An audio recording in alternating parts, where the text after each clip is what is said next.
తమిళనాట టీవీకి అధినేత విజయ్ గారు ముఖ్యమంత్రి అయిన తర్వాత మొట్టమొదటి సవాల్ని చూసారని అనుకోవచ్చు. సాధారణంగా కొన్ని పరిస్థితులు ఉంటాయి, ఎట్లా బిహేవ్ చేస్తుందా, గవర్నమెంట్ ఎట్లా స్పందిస్తుందా అని అనుకుంటాం. ఎందుకంటే అంతటి హైయెస్ట్ పొజిషన్లో ఉన్నవాళ్ళు ఒక చిన్న పాప 10 ఏళ్ల పాపకు జరిగిన అన్యాయానికి సంబంధించి మాట్లాడాల్సిన ప్రెస్ మీట్లో వాళ్ళు బిహేవ్ చేసిన విధానం ఉంది చూడండి. దట్టు ఒక మహిళ ఉండి చేతులు అనుకోవడం, వెకిలిగా నవ్వడం, అక్కడతో పెద్ద జోకులు వేసుకుంటున్నట్టుగా కనిపించడం. అఫ్కోర్స్ వాళ్ళని సస్పెండ్ చేసేసారు అనుకోండి, ఏం చెప్తారు? ఇప్పుడు ఈ తమిళనాడులో జరిగిన కోయంబత్తూరు దగ్గర జరిగింది. ఓ పాప స్కూల్కి వెళ్తా ఏదో షాప్ దగ్గర ఆగింది ఏదో కొనుక్కోవటానికి. అప్పుడు ఒక అబ్బాయి, కార్తీక్ అన్న అబ్బాయి చూశాడు. చూసి ఆ అమ్మాయిని ఏవో మాయ మాటలతోటి తీసుకుని వెళ్ళి అత్యాచారం చేసి గొంతు నులిమి చంపేసి ఆ పాపని చెరువులో పడేశాడు. సరే, ఆ పాప ఇది 24 గంటల్లో ఛేదించారు. ఛేదించి ఈ కార్తీక్ అనే అతన్ని పట్టుకుంటే అతను ఒక బిల్డింగ్ ఎక్కి దూకితే కాళ్ళు చేతులు ఇరిగినాయి. ఇప్పుడు హాస్పిటల్లో ఉన్నాడు. సరే, వైద్యం అయితే చేయిస్తున్నారు తప్పితే అతనికి హాస్పిటల్ నుంచి రిలీజ్ అవ్వటమే, డైరెక్ట్గా ఇంకా జైలుకే వెళ్తాడు అతను. ఇక ట్రయల్ స్టార్ట్ అవుతుంది అనుకోండి, ఓకే. అయితే ఇక్కడ మనం ఈ పాపకి జరిగిన అన్యాయాన్ని గురించి ఎంత మాట్లాడుకోవాలో, ఎంతటి దారుణమైన కిరాతకం జరిగిందో ఆ పాపకి, అంతకంటే దారుణంగా ఆ పోలీసులు వ్యవహరించిన తీరు, ప్రెస్ మీట్లో వ్యవహరించిన తీరు, మహిళ అయ్యుండి అలా అనొద్దండి. మహిళకైనా పురుషుడికైనా ఒకటే బిహేవియర్, ఒకటే ఉండాలి. హృదయ స్పందనలు ఒకటే ఉంటాయి. ఇప్పుడు ఆడవాళ్ళ గుండెకి మగవాళ్ళ గుండెకి ఏమి తేడా ఉండదు. ఆడవాళ్ళ కళ్ళకి మగవాళ్ళ కళ్ళకి ఏం తేడా ఉండదు. ఒక్కటే బుర్ర మాత్రమే. మెదడు ఏదో బరువు కొంచెం మగవాళ్ళకి ఎక్కువ ఉంటుంది అంటారు, ఆడవాళ్ళకి తక్కువ ఉంటుంది అంటారు. కానీ పనిచేసే విధానం ఒకటే కదండి. కుడి మెదడు ఎలా పనిచేస్తుందో మనుషులందరికీ కుడి మెదడు అలానే పనిచేస్తుంది. ఎడమ మెదడు ఎలా పనిచేయాలో ఎడమ భాగం అలాగే పనిచేస్తుంది. అందుకని మనుషులు అనేవాళ్ళు ఎలా వ్యవహరించాలి, అది వాళ్ళు పోలీసులా లేకపోతే ఇంకోట అనేది కూడా కాదు. ప్రతి వృత్తిలోనూ ప్రతి మనిషిలోనూ ఆ మనిషిలో ఒక మానవత్వం ఉండాలి. ఒక సరి అయిన ప్రవర్తనని ఎదురు వాళ్ళకి చూపించగలిగి ఉండాలి. అలా లేని వాళ్ళు ఇవాళ ప్రజల ముందు దోషులుగా నిలబడే పరిస్థితి వస్తుంది. ఇప్పుడు ఇది నిజంగా పోలీసులు హ్యాట్స్ ఆఫ్, బాగా పనిచేశారు. 24 గంటల్లో ఛేదించారు. వాడిని తీసుకెళ్ళి, మామూలుగా అయితే జైల్లో ఉండాల్సినోడు హాస్పిటల్లో ఉన్నాడు, అది వేరే విషయం. అయితే ఈ మొత్తం వ్యవహారం చెప్పడానికి ప్రెస్ మీట్ పెట్టారు, వీళ్ళ ఘనకార్యం చెప్పుకుంటానికి. సార్, పెట్టాలి కూడా, ఘనకార్యమే. నిజంగా 24 గంటల్లో ఛేదించారంటే బాగానే చేసినట్టు. ఆ సందర్భంలో ఒక ఐజీ, ఆమె రమ్య భారతి, ఆమె, 2 పురుషులు, వీళ్ళు 3 కూర్చున్నారు ప్రెస్ మీట్లో. ఎదురుగా బోలెడు మైకులు, అన్ని వార్తా సంస్థలకు సంబంధించిన మైకులు.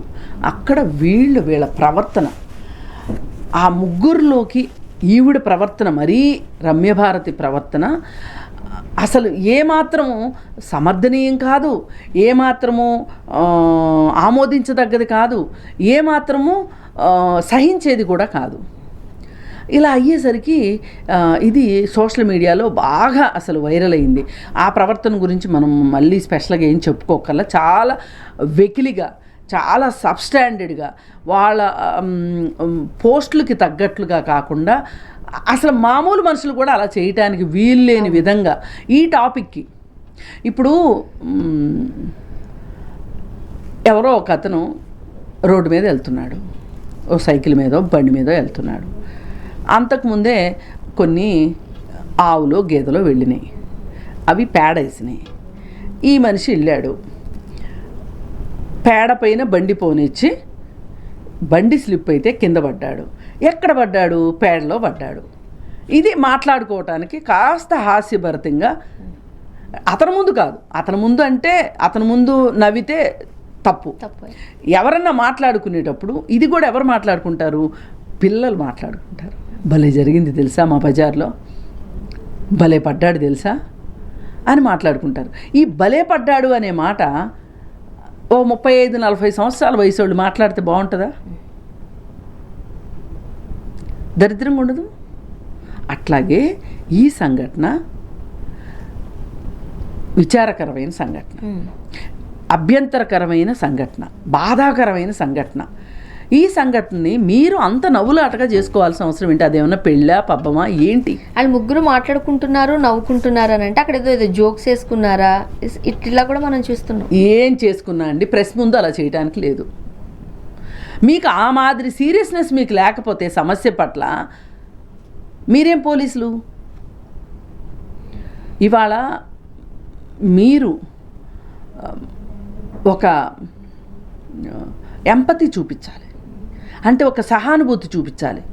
ఆ సహానుభూతి ఏంటి అంటే ఆ పాప చనిపోయింది, ఆ తల్లిదండ్రుల బాధ, ఈ అత్యాచారం జరిగేటప్పుడు ఆ పాప మనసు ఎంత విలవిల్లాడి ఉంటుందో, చంపేసేటప్పుడు ఎంత ఆ పాప ఆత్మ ఎంత ఘోషించి ఉంటుందో, నన్నెవరన్నా రక్షిస్తే బాగుండు, నన్ను బతకనిస్తే బాగుండు. ఇప్పుడు అత్యాచారం చేశాడండి, అలా వదిలేసి వెళ్ళాడు అనుకోండి, ఆ అమ్మాయి చెప్తుంది కదా ఈ అబ్బాయి అని, అందుకని చంపేస్తారు. తర్వాత మాత్రం మూర్ఖులు కాకపోతే తెలియరా, దొరకట్లేదా అనుకుంటారు ఎవరికి వాళ్ళు. మేము దొరకము చట్టానికి అని అనుకుంటారు, కానీ చట్టానికి ఖచ్చితంగా దొరికిపోతారు. అబ్బో చార్లెస్ శోభరాజు లాంటి అంతర్జాతీయ నేరగాడే పోలీసులకు దొరికాడు అంటే, కాకపోతే ఒకసారి దొరుకుతారు. అత్యాచారం చెయ్యడం ఇది కాదు, కానీ ఒక్కొక్కసారి అనిపిస్తుంది ఆ దరిద్రపు మనుషులు ఆ అమ్మాయిని అట్లా చేసిన తర్వాత చంపకుండా వదిలేస్తే బాగుండేమో అనిపిస్తుంది. అదే కదా ప్రాణమన్నా నిలబడేది. అంటే అత్యాచారం జరగాలని మన ఉద్దేశం కాదు, భరించరాని కష్టం అది. అంటే ఒకప్పుడు అత్యాచారం చేసి వదిలిపెట్టేవాళ్ళండి. ఎప్పుడైతే మనం సమాజం నుంచి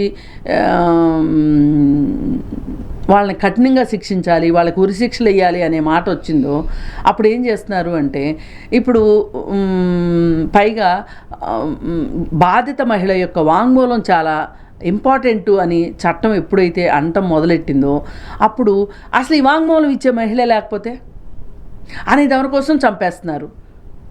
చాలా బాధాకరం అసలు ఇది. అందుకే మేము ఉరి శిక్షల గురించి మనం డిమాండ్ చేసేటప్పుడు 1-2 సార్లు ఆలోచించాలి అని మాట్లాడతాం. ఇప్పుడు ఎన్కౌంటర్లకి వ్యతిరేకంగా ఎట్లయితే మాట్లాడతామో ఉరి శిక్షలు కూడా ఒక రకంగా, అంటే వాళ్ళు చేసిన నేరాన్ని తక్కువ చేయాలని కాదు ఇక్కడ, కాకపోతే దానివల్ల ఏమి జరుగుతుంది అనేది మన భయం. ఇప్పుడు జస్టిస్ వర్మ గారు లాంటి ఒక పెద్ద పేరు మోసిన లాయరు, ఆయన ఒక లీగల్ సైంటిస్ట్ అని చెప్పుకోవాలి ఆయన్ని. ఆయన చెప్పారు ఇది అసలు వీళ్ళు ఎందుకు ఒకప్పుడు చంపేవాళ్ళు కాదు, ఎందుకు చంపుతున్నారు అనే దానికి చెప్పారనమాట. సరే ఏది ఏమైనా జరిగిపోయింది.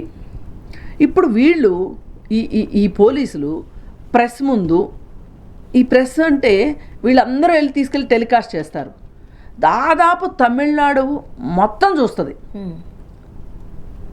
ఇప్పుడు ఎక్కువ వ్యూవర్షిప్ ఉండేది ఏంటి అంటే ఇలాంటి అత్యాచార ఘటనలకి వ్యూవర్షిప్ ఎక్కువ ఉంటుంది. లేదు దొంగతనాలు జరిగినాయి, మర్డర్లు, క్రైమ్ని ఎక్కువ చూస్తారు. ఎందుకు చూస్తారనేది తర్వాత విషయం, కానీ ముందైతే చూస్తారు. అలాంటి చోట ఈ పోలీసుల యొక్క చౌకబారు ప్రవర్తన ప్రజలకి చూస్తే ప్రజలు ఏమనుకుంటారు, రేపు ఒకవేళ మన అమ్మాయికి జరిగితే కూడా వీళ్ళు ఇలాగే స్పందిస్తారు, చేస్తారు. ఐపీఎస్లో ఆమె ఐజీ, వీళ్ళు ఇలాగా వీళ్ళ ప్రవర్తన ఇదా అనేది సోషల్ మీడియాలో ఏకి పారేశారు. అది ఆ నోట ఈ నోట విజయ్ గారి దాకా వెళ్ళిపోతే విజయ్ ఇంకా చాలా సీరియస్గా డిసైడ్ అయ్యి దీని మీద వాళ్ళని అసలు ట్రాన్స్ఫర్ అన్నారు. ఇప్పుడు కొంతమంది కాదు సస్పెండ్ అంటున్నారు. ఏం చేసినా తప్పులేదు నా దృష్టిలో.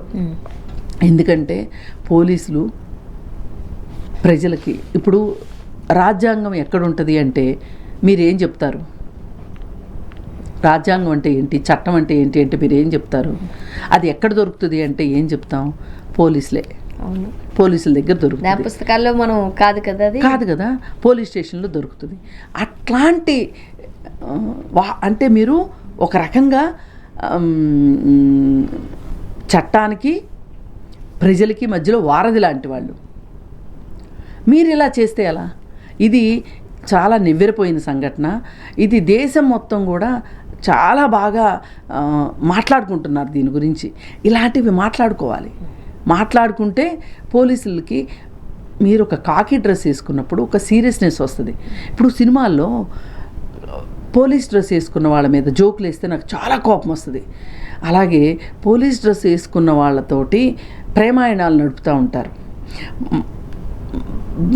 హీరో పోలీస్ డ్రెస్ వేసుకుని హీరోయిన్తో వ్యవహారాలు నడిపిన, డ్యూయెట్లు పాడిన, పిచ్చి డైలాగులు వేసినా నాకు కోపం వస్తుంది.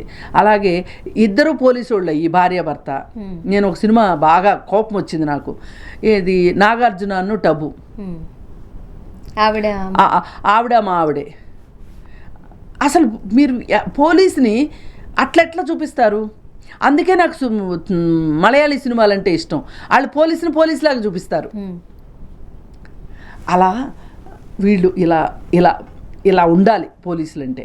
అలా లేనందుకు వాళ్ళకి తగిన శాస్తి జరిగింది అని నేను అనుకుంటున్నాను. థ్యాంక్ యూ అండి. Thank you.